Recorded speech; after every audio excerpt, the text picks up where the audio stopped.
যারা দক্ষিণেশ্বর আদ্যাপীঠ মায়ের মন্দিরে আসতে চাইছেন তার জন্য খুব গুরুত্বপূর্ণ এই ভিডিওটি। মাত্র 1.5 মিনিটে দেখে নিন সমস্ত প্রয়োজনীয় তথ্য।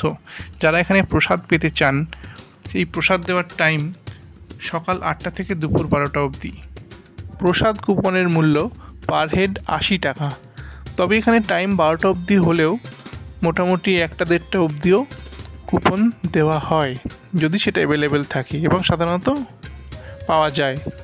কুপন কাটার পর আপনারা এই দিকটা চলে যাবেন, সোজা গিয়ে ডান দিকে গেলে আপনারা পাবেন প্রসাদের ঘর, যেখান থেকে আপনারা ভোগ পাবেন। এখানে হাত ধোয়ার সুব্যবস্থা আছে এবং জুতো রাখারও সুবন্দোবস্ত রয়েছে।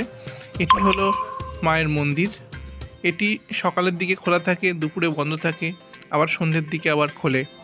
এই আদ্যাপীঠ মন্দির থেকে মূল দক্ষিণেশ্বর মন্দির খুব কাছাকাছি। এই আদ্যাপীঠ মন্দির থেকে টোটো অটো পাওয়া যায় পার হেড 10 টাকা 15 টাকা, এবং সেই টোটো বা অটোর মাধ্যমে আপনারা দক্ষিণেশ্বর মন্দিরে পৌঁছাতে পারেন বা দক্ষিণেশ্বর ঘাটেও পৌঁছাতে পারেন। আদ্যাপীঠ এবং দক্ষিণেশ্বর ঘুরে আপনারা দক্ষিণেশ্বর থেকে লঞ্চের মাধ্যমে সরাসরি বেলুড় মঠেও ঘুরে আসতে পারেন। অর্থাৎ 3টে জায়গা খুব সহজেই আপনারা ঘুরে নিতে পারেন খুব অল্প সময়ের মধ্যে। 2025 সালের এই সমস্ত ডেটগুলিতে আদ্যা মায়ের মন্দির সারাদিন খোলা থাকে। সেই ডেটগুলো আপনারা দেখে নিতে পারেন এখান থেকে, সেইভাবে আপনারা প্ল্যানিং করে চলে আসতে পারেন এবং এখান থেকে আপনারা দক্ষিণেশ্বর, বেলুড় মঠ সব ঘুরে দেখে নিতে পারেন একদিনের ট্যুরে।